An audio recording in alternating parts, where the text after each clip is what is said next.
Hello, and Happy New Year! We are going to be starting off this new year with a new version of the Pit fan mod. Version 2.5.6 is now available on the wiki. Let's take a look at some of the changes.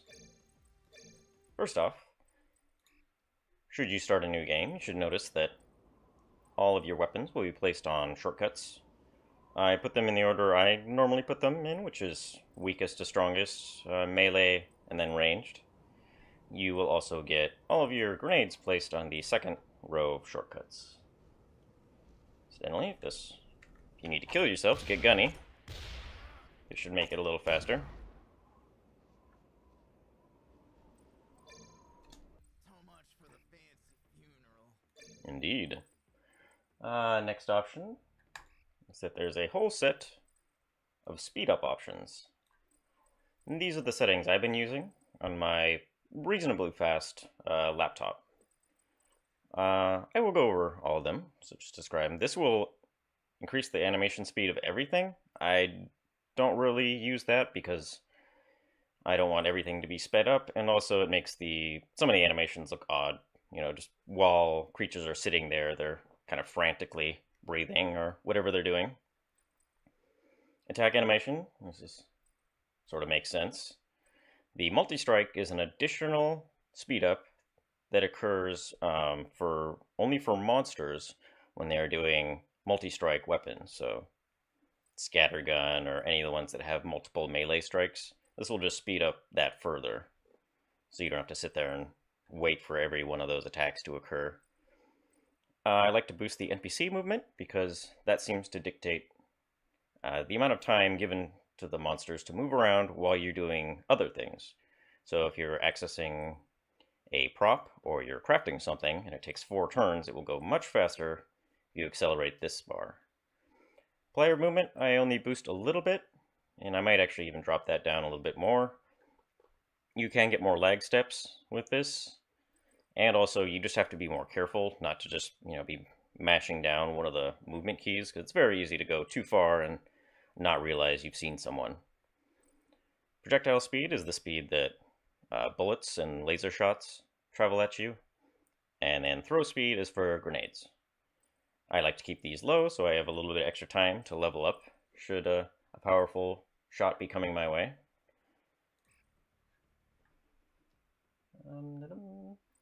Yes, there is an unlock all items button. So if you would like to be able to see what you're crafting for some of the new recipes, you can look at them first.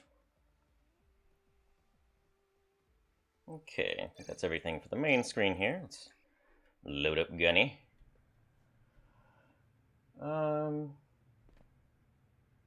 Okay.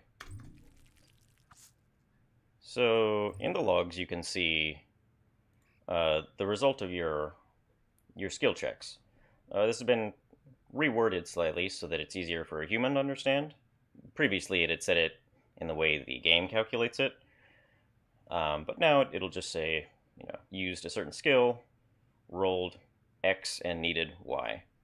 So because I rolled a 21, and that was more than 1, it was success. Somewhat useful when you get a really nasty 90+% fail, just to know the game isn't BSing you. All right, lots of items to cover. So these 4 items, which they grant disease resistance. This has been changed because previously they would only grant 1 instance of disease resistance. So, say a creature struck you 4 times, it would only grant you the resistance for that first time, and then the next 3 you would have no resistance. So what they now do is apply charges.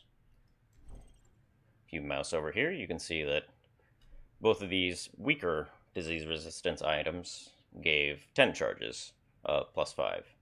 And then you can see that will count down as you use up those charges. The more powerful ones are vitamins and resistance boosters, which give 20 of +10 and +15 respectively. In the future, we'll probably be adding items for poison resistance and radiation resistance. Let's see, what else? Okay, so early acid trap spawns have been swapped to other traps. I did this so that hopefully, you don't get an acid trap on floors 1 to 5, which basically just insta-ends your run. Those are very frustrating, and so they've been replaced with less dangerous traps. Hopefully by the time you start getting acid traps, you would have had at least a chance to have crafted some base paste.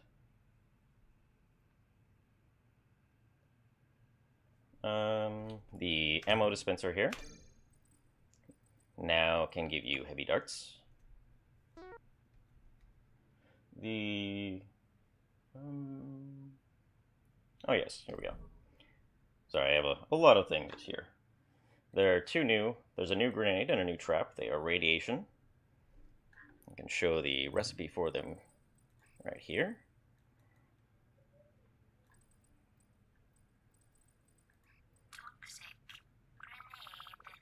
Sadly, I can't create the voiceovers for it. Maybe someday.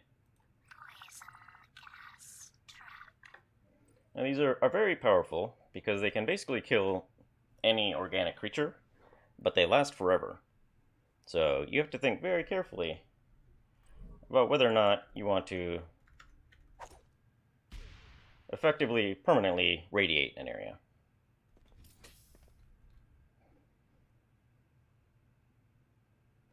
Another thing we have is junk.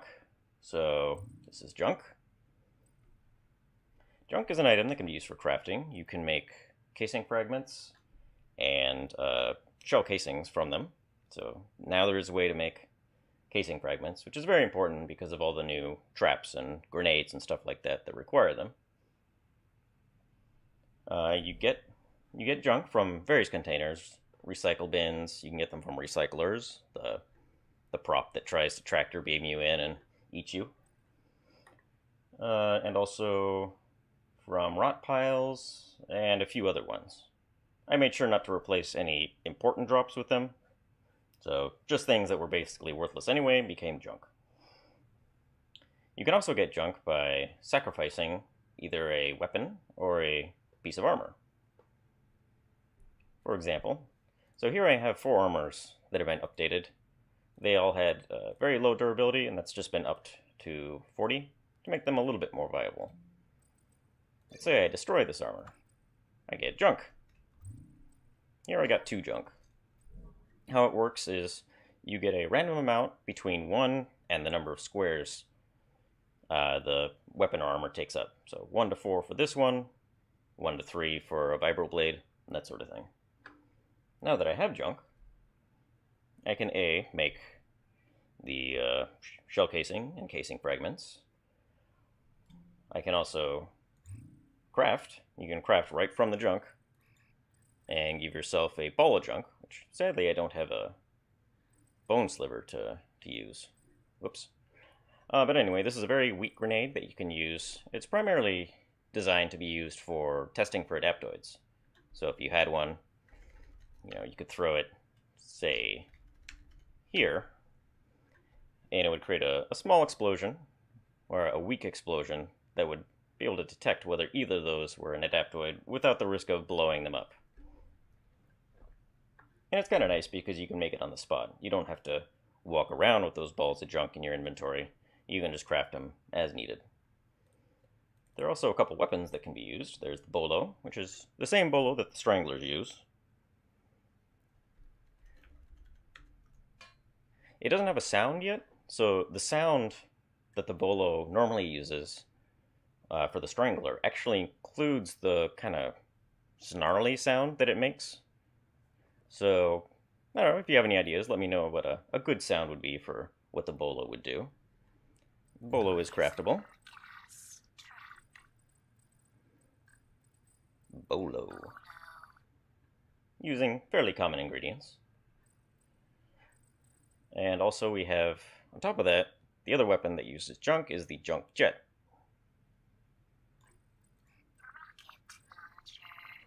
So this will actually, if you're familiar with Fallout, it's a rocket launcher that shoots junk. So it's kind of similar to the ball of junk, creates an explosion of junk, but obviously it's much more powerful and uses 5 junk at a time. And you can see it does pretty decent damage. I believe that was everything for junk. The recipe for flechette rounds has been made to be not junk. Previously, it uses superconductors, which was, yeah, no. Now it requires very common ingredients, but you don't get quite as many from them. The conversion ratio is not as good. I fixed a bug where the blue rooms weren't working. It seemed the profile wasn't saving the contents of the blue room when you exited the game and reloaded. So that has been fixed. The mine trap and grenade, as well as the spore trap and spore grenade, have all been balanced to all have the same amount of damage and penetration. Previously, the mine trap had a crazy amount of damage but no pen, which made it not very useful against later game enemies, so now all of these have the same damage and penetration, which is 20 to 40 damage with 80 penetration, while the spore ones produce that cloud of spore on top of it, since these two are strict upgrades from these. The Wormhole Trap had a bug where it was still taking a turn to set, unlike all the other ones, so that has been changed. You can now set it instantly. The Thermal Underwear has had its charges doubled, and will now protect you from both the cold status and the fire status. The bug that was causing question marks to occur on Sergeant Gunny has been fixed, so, or not just Sergeant Gunny, but whatever class you are. Let's see. Some of the displays have been fixed. Don't have something to show it off, sadly. But on things like the Cyanoc Focus and things like that, where it said here and equipped, it would all be one line. So this would say location, no space head, no space equipped. That has been reformatted to be a little clearer.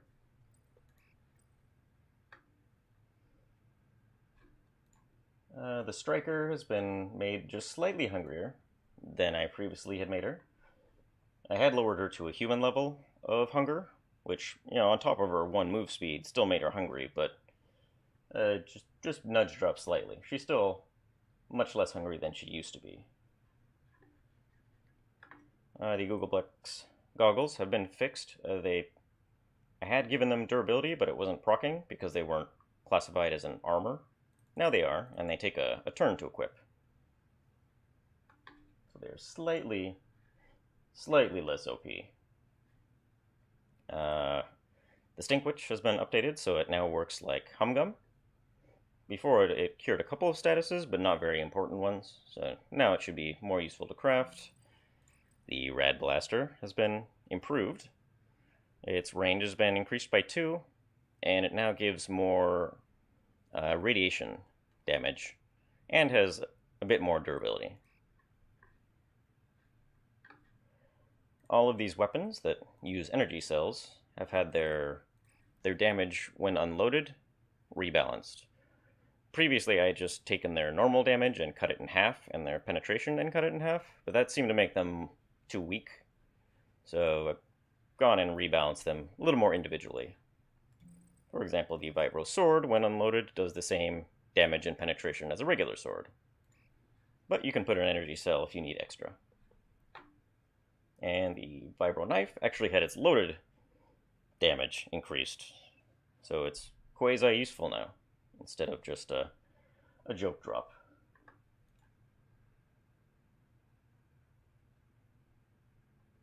Let's see, anything else? Ammo dispensers, or ammo crates, sorry, had some of the large amount of shotgun shells that they produce dropped. Shotgun shells are just so common, especially late game, that I tried to balance that a little bit. And then finally, protein baths are still difficult, but not always 1%. Their chances have been increased by 40%. And I believe that is it for this round of changes. I hope you guys enjoy playing it as much as I have been enjoying playing it and making it. And I will see you next time.